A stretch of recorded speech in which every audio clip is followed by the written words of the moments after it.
নীতিনৈতিকতা বা আদর্শ, উদ্দেশ্য এবং কাজ, এই তিনটা জিনিস জানলে একজনকে সুস্পষ্ট করে জানা যায়। সুতরাং এর বাইরে যদি কিছু হয়ে থাকে সেটা হবে বাড়াবাড়ি। আর বাড়াবাড়িকে যারা করেন তাদেরকে আল্লাহ পছন্দ করেন না, সে যেই হোক না কেন, যেভাবেই হোক না কেন। হ্যালো মানবতা। সাধারণত সবার জন্য প্রাথমিক আলোচনায় আমরা 3টা পর্ব করেছি। তো 3 নম্বর পর্বে আমরা বলেছি খুবই গুরুত্বপূর্ণ বিষয়। সেখানে বলা ছিল যে যেই হোক না কেন তাকে চিনতে হলে তার নীতিনৈতিকতা বা আদর্শ, উদ্দেশ্য এবং কাজ জানতে হবে। সে মানুষ হোক বা অন্য কিছু বা অন্য কেউ, বা যেই হোক না কেন, যেভাবেই হোক না কেন।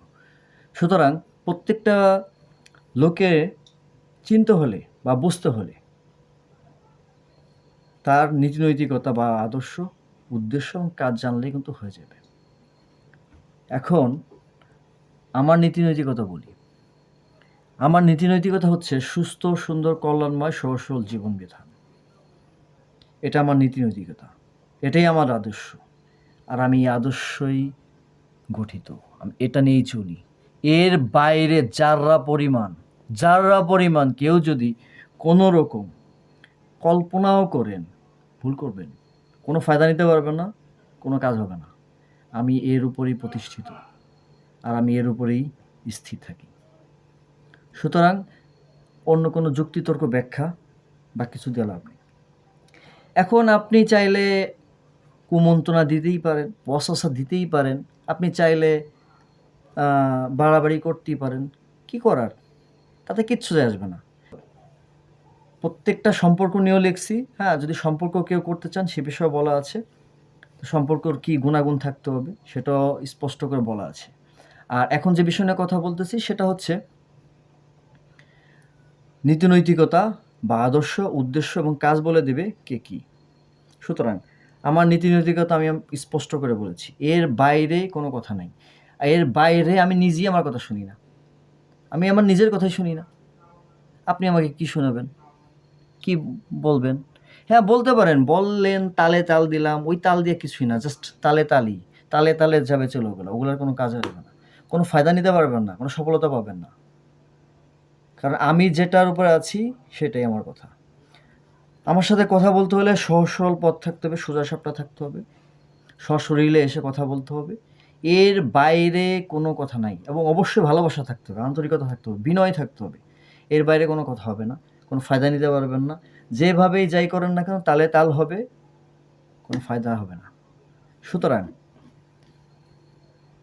সোজা সাপটাই একমাত্র মাধ্যম, সোজা সাপটার বাইরে কোনো কথা হবে না। আমি হয়তো সুস্পষ্ট করে বুঝে দিতে পারছি। আর একটা কথা বলি, সেটা হচ্ছে আমাদের নবী, হ্যাঁ, গল্প আমি শুনেছিলাম যে, আমি বলি, আমাদের নবীর কাছে আবু জাহেল এসে একটা গল্প বললেন, কিছু নেতিবাচক কথা বললেন। তিনি কি করবেন? জাস্ট কেয়ার করার, বলছে চা চায় হ্যাঁ, তো কি হবে, উনি তালে তাল দিয়েছেন। তো আমাদের নবী তখন, এই গল্পটা কিন্তু আমি শুনেছি, হ্যাঁ, তখন তার সাহাবারা যখন জিজ্ঞেস করলো, তখন বলল যে আপনি আমাদের কাছে পীর, শিক্ষক, গুরু, আমরা আপনাকে আদর্শ মানি, আর সে আপনাকে নেতিবাচক কথা বললো, আপনি সেটা মেনে নিলেন বা তালে তাল দিলেন। মানে কথার কথা যেটা আর কি, তাল দেওয়া মানে তার কথাকে জাস্ট ঠিক আছে সম্মতি দিল, কোনো রকম করলেন না। তাহলে কিন্তু আপনি কেন করলেন? আপনি তো আমাদের কাছে একজন মহান মানুষ, প্রকৃতপক্ষে তিনি মহান মানুষ, প্রকৃতপক্ষে তিনি সর্বশ্রেষ্ঠ মানুষ, তারপরও তিনি দিয়েছেন। তার অর্থ হচ্ছে এটা আমাদের একটা শিক্ষা যে আপনি যে যা বলে বলুক, ডাস্টবিন থেকে দুর্গন্ধ আসবে, এটা স্বাভাবিক কথা। ফুল থেকে সৌরভ আসবে, এটা তো স্বাভাবিক কথা। অযথা বিতর্ক করার কোনো দরকার নেই। আমরাও মনে হয় এই প্রসেসটা অবলম্বন করলে ভালোই হয়। যে যা বলার বলুক, যে যা করার করুক, হ্যাঁ, যার হিসাব শেষে দিবে। আর ফুল হইলেই ভালো, সৌরভ ছড়ান, সবাই ভালোবাসবে। হ্যাঁ, একটা গল্প শুনছিলাম না, আবু জাহেল রাত্রেবেলা যে নবীর কোরআন শুনতেন। হ্যাঁ, এগুলো তো স্বাভাবিক ব্যাপার, ফুল থেকে তো সৌরভ ছড়ালে সেটা সবাই নিতে চায়, তাই না? তো এইটা তো একটা কমন বিষয়। তা আমরাও চেষ্টা যেন করি সবাইকে ফুলের মতো করে সৌরভ ছড়ানো। আর পরিশেষে আর যেটা বলতে চাই সেটা হচ্ছে যে কুমন্ত্রণা, ওয়াসওয়াসা, বিভিন্ন ধরনের ফিতনা, জিজ্ঞাসা ফিতনা এগুলো করবেন, তাতে কি যায় আসে? কিচ্ছু যায় আসে না। এগুলো করবেন তালে তালি হবে, বেতাল হবে, মানুষের ফিতনা ফাসাদে ফেলার চেষ্টা করবেন না। এটা একটা খুবই ভয়ানক কাজ। এই কাজ যারা করবে তাদের কিন্তু চরম জবাবদিহিতা করতে হবে। সেটার একটা প্রসেস আছে, প্রসেসটা নিয়ে আলোচনা এখন করতে চাই না। যারা দায়িত্ব আছে তারাও করবে, কারণ তাদেরও জবাবদিহিতা আছে। আর আল্লাহ যাকে ধরবেন তাকে ছাড়বেন না, ব্যাপারটা পরিষ্কার। যাই হোক, পরিশেষে একটা কথা বলছি তাহলে, সুস্থ সুন্দর কল্যাণময় সহসল জীবন বিধানের উপরে থাকাটাই হলো সামাজিক জীবন বিধান। এই বিধানটা যেন সবাই মেনে চলে আর এইভাবে চলার নিজেকে তৈরি করেন। তাহলে এতেই শান্তি পাবেন। সে যেই হন না কেন, যেভাবেই হন না কেন, এর বাইরে যদি যান তাহলে আসলে আপনারা নিজেরা নিজেদের ক্ষতি করছেন। নিজের ক্ষতি না করে এটা চলে আসেন। আর মানুষ, আপনি আপনার নীতিনৈতিকতা বা আদর্শ, উদ্দেশ্য এবং কাজ ঠিক করেন। যাই হোক না কেন, আপনি আপনার নীতি নৈতিকতা বা আদর্শ, উদ্দেশ্য এবং কাজগুলোকে আপনার মতো করে যেন আপনি আগায় যান। তাতে যে যা করুক না বলুক তাতে কিছু যায় আসে না। কিছু আপনার দরকার কি অযথা ডাস্টবিনদের থেকে দুর্গন্ধ আসলে তো সেটা আপনার দোষ না। আপনার সেটা নিয়ে কল্পনা করার দরকার নাই। ওদের হিসাব ওরা দেবে, ওদের ফলাফল ওরা পাবে, কারণ যে যা করবে সে তার কর্মফল পাবে। তো ঠিক আছে, তার মানে আবার যাদেরকে ভালো মানুষ তাদেরকে যদি বোকা বানাতে চায়, সে ব্যাপারটা আল্লাহ সম্পর্ক অবগত। তাদের তো সাথে তো আল্লাহ আছেনই। আল্লাহ যাদের সাথে আছেন তাদের সাথে বাড়াবাড়ি করা মোটেও ঠিক না। এটা ঠিক না, এটা উচিত না। ভালো মানুষ হিসেবে সবাই ভালোবাসে, আর মানুষ হিসেবে মানুষকে ভালোবাসাটা একটা কাজ। মানুষে যদি মানুষকে ভালোবাসতে না জানেন, তাহলে তো আপনি মানুষ হতে পারলেন না। মানুষকে ভালোবাসতে শিখতে হবে। আর ভালোবাসাটা হতে হবে সুস্থ সুন্দর কল্যাণময় সহসল জীবন বিধান, তো এটা সামাজিক জীবনের মধ্যে থাকবেই। আর ভালোবাসার সংজ্ঞাগুলো আমার আগেও বলে দিয়েছি, সেটাও দেখে নেবেন যদি কেউ জানে না। আরে ভাই, ভালো থেকেই তো ভালোবাসা। ভালোবাসা তো ভালো হতে হবে, ভালো না হলে তো ওটা ভালোবাসা নয়, ওটা ফিতনা। আর ফিতনা ফাসাদ সৃষ্টিকারী এটা তো শয়তানের কাজ। আপনারা তো শয়তানদের সহযোগিতা করছেন না, নিজেরা ভালো থাকার জন্য বা ভালো লাগাটাকে ভালোভাবে গ্রহণ করার জন্য, তাই না? এই ভালোবাসা নিয়েও আমরা পরবর্তী একটা ভিডিও করব। যদিও আমি একটা পোস্ট লিখেছি, আপনারা কয়জন দেখেছেন বা কীভাবে দেখেছেন জানি না। ভালোবাসাটা নিয়েও আমি একটা ভিডিও করব।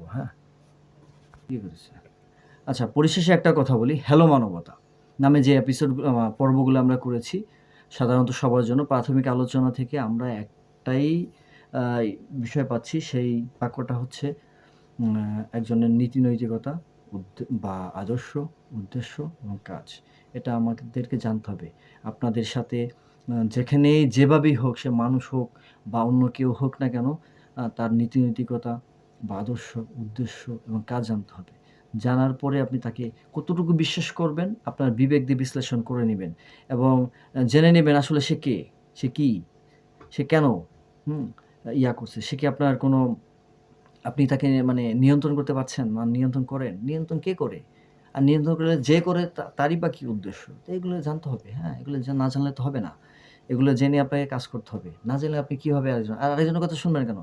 আপনি কখনো আপনার সুন্দর গোছানো একটা বিষয়ে তো আপনি আরেকজনকে হস্তক্ষেপ করতে দিবেন না।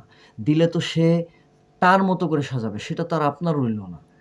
আপনি তো এটা দিবেন না কখনো। এই বোকামিটা করা যাবে না। কোনোভাবেই করা যাবে না। আপনার যে সুন্দর সাজানো গোছানো বিষয়টা থাকবে সেটাকে আপনি আপনার মতো করে পরিচালনা করবেন। আর তথ্য নিলেন, জাস্ট সামান্য টাচ নিতে পারেন, এর বাইরে তো নিতে যাবেন না। এর বাইরে নিলে তো আর সেটা আপনার হলো না। আর যেটা আপনার না সেটা আপনি কীভাবে করবেন, নিয়ন্ত্রণ করবেন, আর সেটাকে আপনি কীভাবে সুন্দর রাখবেন? আরেকজনের মতো করে করবে। সে ভালো কি মন্দ সেটা আপনি কে জানেন? আর ভালো মন্দ তো আপনি জানেন। আপনার ব্যক্তিত্বের একটা ব্যাপার আছে। আপনার ব্যক্তিত্ব থাকা দরকার, ব্যক্তিত্ব রাখা দরকার। আপনার নিজের ব্যক্তিত্ব থাকতে হবে। নাহলে তো আপনি রইলেন না। আপনি অন্য কেউ হতে পারে না। আপনাকে আপনার হতে হবে। একজন মানুষ হিসাবে আপনাকে এটা হতেই হবে। এজন্য বলছি, প্রত্যেকেই নিজের নিজস্ব নীতি নৈতিকতা বা আদর্শ ঠিক রাখেন, উদ্দেশ্য ঠিক রাখেন এবং কাজগুলোকেও ঠিক রাখেন। আর কাজগুলো অবশ্যই কী হতে হবে, সামাজিক হতে হবে। অসামাজিক হলে তো হবে না, আপনি অসামাজিক হতে পারবেন না। হবেন কেন? হলে তো এটা আর আপনি মানুষ হইলেন না। হ্যাঁ, মানুষের মধ্যে থাকতে হবে। কারণ সৃষ্টি সেরা জীব, আল্লাহ দয়া করে আপনাকে মানুষ বানাইছে, আপনি আপনার হিসেবও তো তিনি নিবেন, তাই না? আপনার বিবেক দিয়ে দিয়েছেন, বিবেকটা দিছে কি এমনি এমনি দিছে নাকি? আপনার হিসেব তো নিবে। হুম। আর বোকামি তো একটা সীমা আছে, এই এত তো সীমা নাই। আল্লাহ কি সব দেখছেন না? আল্লাহ কি সব কিছু জানেন না? তো জানেন, দেখেন, সৃষ্টিকর্তা তো একজন আছেন। যারা নাস্তিক তাদের ব্যাপারটা আলাদা। তাদের কথা হচ্ছে তাদের সামাজিক নিয়ম নীতিগুলো মেনে নিতে হবে, মেনে চলতে হবে। সেটা কি? সামাজিক নিয়ম নীতি সম্বন্ধে আমি আগেই তো বলেছি। সুস্থ সুন্দর কল্যাণময় সহজ জীবন বিধান, প্রকৃত সামাজিক জীবন বিধান। হ্যাঁ? সেটা কিন্তু আবার কি হবে? সুস্থ সুন্দর কল্যাণময় সহজ সরল জীবন বিধান, প্রকৃত সামাজিক জীবন বিধান। তাদেরকে এই আলোকে থাকতে হবে। নাস্তিকদের জন্য, আস্তিকদের জন্য তাদের তো এ কাল ও কাল ২ কালের হিসাব রাখতে হবে।